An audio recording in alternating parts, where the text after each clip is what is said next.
Good morning, Westlight. My name is Jordan. Morning. Oh, that's so nice. We're in our UnSure series, and we've been in this series for about 4 weeks now. And so, don't you feel like there's just been so many nuggets of wisdom in this series so far? So, today, sometimes at the end of the series, we like to kind of revisit what we've learned, give us some space to reflect a bit on what's stirring for us, and hopefully, let some of this goodness sink in and think about how it applies to our life. So I thought we would do that today.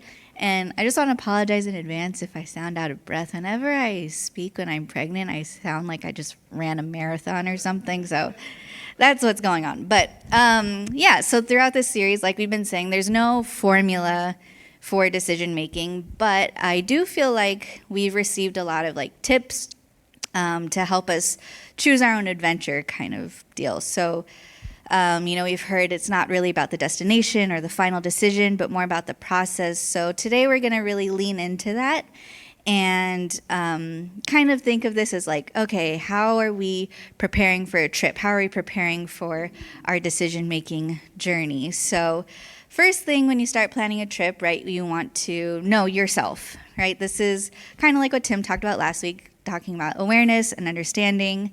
So if you think about traveling, we all travel a little differently, right? Like maybe some of us like to really pack our schedule and see all the sites and make sure we hit all the landmarks and everything. Or maybe some of us just want to get away and have a relaxing trip and have nothing planned at all. And nothing is wrong with either one of these methods. Both can be really, really good, especially if that's what you need at that time. But we all usually kind of tend to be on one end of the spectrum or the other. So it's the same with decision making. We don't all make decisions the same way, and there is no one inherently right or wrong way to make decision. But it is helpful to know our own tendencies and kind of where we land on the spectrum, right? So maybe some of us are very logical. Maybe we care about we have to do what's ethically and morally right or wrong at all times, or maybe we want to make a most efficient decision. Or maybe some of us are more feelings-based, so we care more about values or how are we going to feel when we make this decision. But getting more awareness and understanding of how you tend to make decisions is immensely helpful in identifying our patterns and our growth areas, which is going to help us as we go on this journey. And along with that, we need to embrace reality, which my mom talked about a few weeks ago. And so going back to our trip analogy, maybe we love to just have nothing planned, be spur of the moment, be impulsive when we travel, but maybe now you have kids, right? And we need to embrace that reality a bit and recognize okay, our kids like to know what's going to happen this week, or they have nap schedules, or they need a little bit more structure. So even if we don't really want to, we have to be a bit more planful than we would normally be. Or maybe you are the type that really likes to pack the schedule full, but we're not as young as we used to be or something, and we get tired more easily. So we have to embrace reality and give ourselves some off days or time to rest. So in the same way, when we're making decisions, we can't make decisions based on what we wish to be true or what used to be true, right? There's, if we think about relationships, there's only so long we can be in a relationship with someone, whether it's dating or friendship, hoping that they'll change before we have to accept that's just who they are. Or if you've been at a job and you've hated it for years, chances are you're not going to start loving it tomorrow. So we have to make decisions and acknowledge where we are rather than where we wish things would be or wish how we were feeling about it. And that could be really difficult or disappointing sometimes, right? Maybe we aren't as far along in our journey as we hope we would be, or maybe we used to be able to do things that we can't do anymore. And Daniel always talks about we love Elena, but remember before we had a baby, we could just go and watch a movie anytime. We can't do that anymore, and it is really disappointing. But but it's part of our reality. That's our decision. We just can't watch movies anymore. But with that, I wanted to quickly add, and part of embracing reality is okay, the reality is I have 3 hours per day while Elena's napping, and how can I just pack those 3 hours, right? Like that's not what the goal is of embracing reality. It's not like how do we constantly try to do what we can do when we're operating at our best or at our max level, right? Because we can't operate like that all the time. Life happens, life is messy, so we also need to embrace that reality and recognize, okay, I think I need to build in some more cushion time or time to rest and let ourselves breathe. So maybe that's part of your growth area too, is learning how to embrace that reality as well. And the last part of embracing reality is embracing that we can't do this journey alone. So we need to invite others into this process, which is number 3.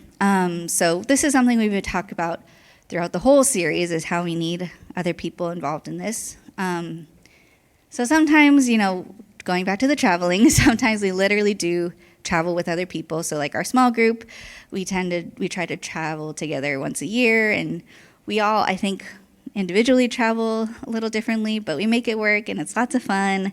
And lately we've had to embrace the reality. We all have kids now, and we used to try to hit 3 different things per day, and now we have to be okay, we could do one thing per day and then we have to take a day off, and then we could do one thing the next day and then we have to take a day off.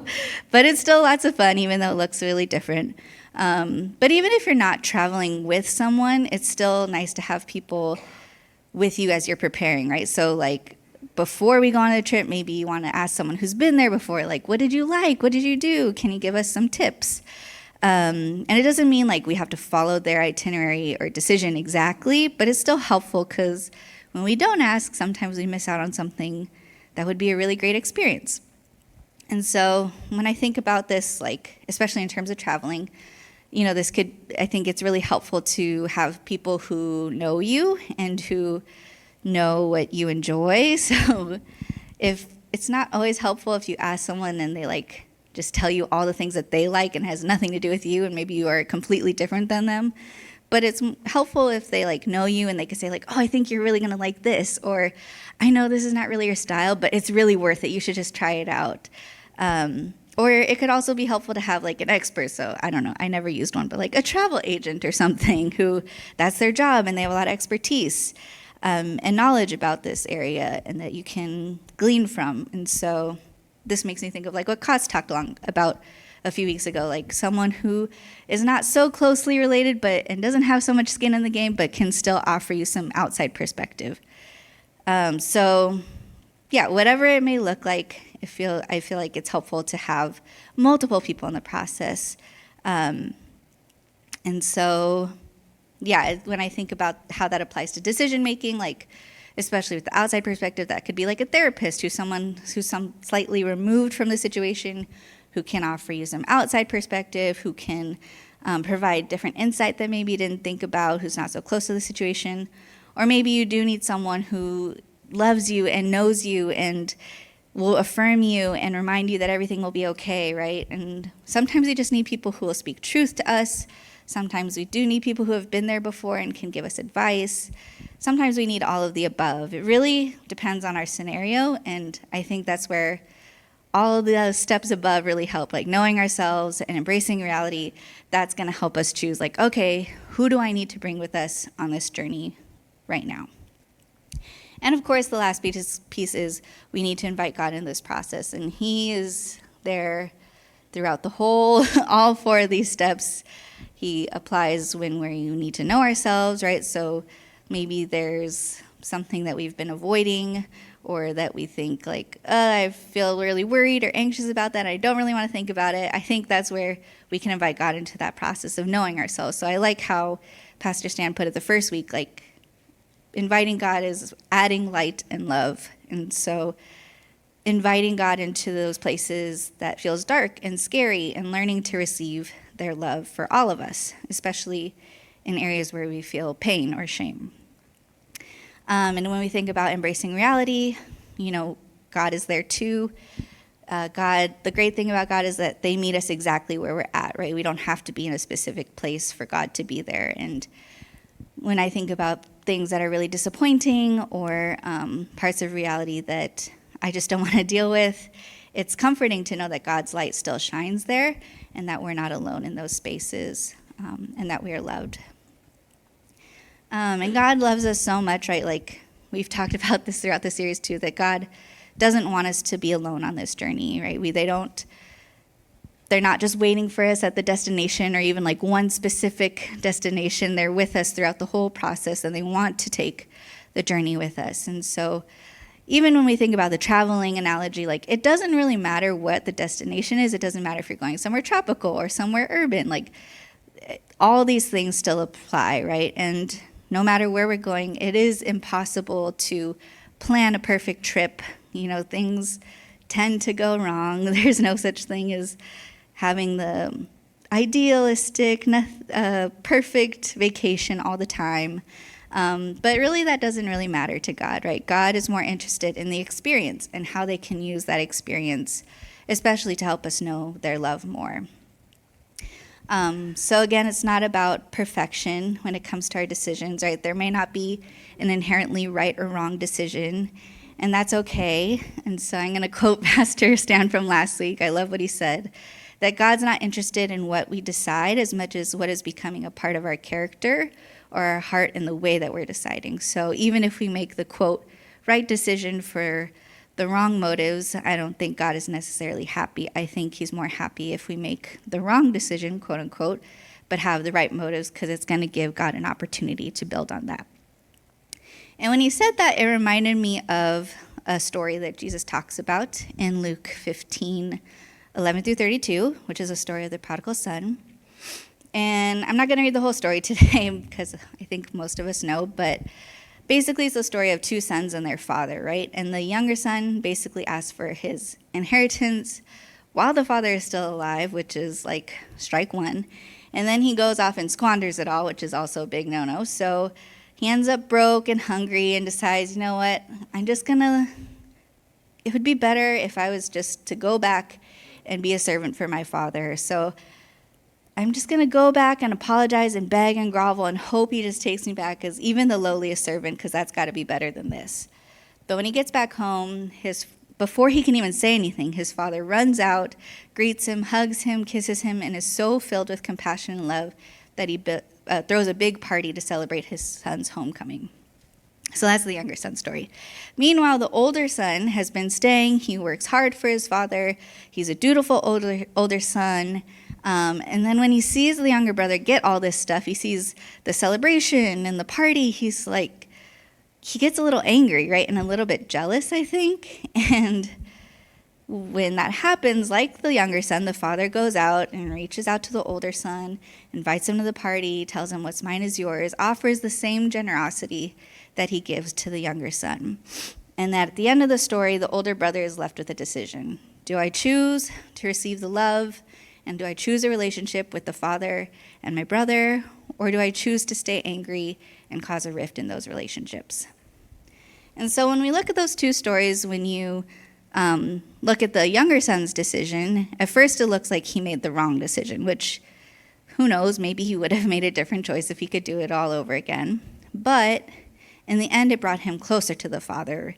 His father was able to use that to show him how much he loves that son.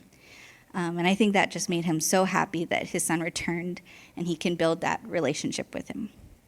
And on the other hand, the older brother, he started doing everything quote unquote right? He stayed and helped, he was loyal. But at the end of it, we see like he's a little jealous and he wanted a celebration, which is completely understandable. I relate to that. I would relate to that. But it does make you consider, like, does that mean he kind of stayed for some self-interested motivations, or did he actually stay to like build a connection with his father and deepen that relationship? And I think that no matter what decision we make, God cares more about that part. Do we have a deeper relationship with him, a deeper connection with him? Because I think ultimately God desires for us to have more love and to have more connection with him and with ourselves and with other people. And so I want us to think of, instead of just individual decisions, like I want us to know that we're invited to something greater than just that decision. We're invited to greater love and greater wholeness and greater relationships. So today I wanted to spend some time and let you have time to reflect on thinking about a current decision that you're making. And I put the 4 back up so you can kind of see like which of these four aspects do you feel like maybe is easiest, or which one feels like you feel a little bit resistance? Because all four are really important, but I know that when we are in the thick of making a decision, it feels really hard to like see the whole picture, and it's easy to get tunnel vision and caught up in one of these areas. So like maybe just what's going to get me out of this stressful situation, or what's going to make everyone happy, especially when we're really feeling stressed or the weight of a really big decision. But the reality is all four work best when they're working all together. And so I wanted to give us a chance to kind of step back and think about like, okay, I feel like I know myself, I've embraced reality, but maybe I need to invite others into this process. Or maybe I've considered other people's opinions a lot, but maybe I need to think about like, what do I really need to feel loved and connected to God in this time? And so, yeah, we're going to just spend the remainder of the time reflecting on this, reflect in terms of a current decision that you have. And like, I just want it to feel like you don't have to feel guilty for not considering one of these parts. It could be like, maybe you just didn't think about like, oh yeah, I should probably, I didn't think about this person been there before. I should probably talk to them about it. Like, maybe it is something that you just didn't think about. But if there is something too that you feel like a bit of resistance engaging with, I would encourage you to spend some time going there. And so we're going to have the worship team come up. They're going to play for a little bit. They're going to play a couple songs, so you have a lot of time, but don't feel rushed. But yeah, spend some time, and you could think about some of these questions, like what part feels easiest for you? Where do you feel some resistance?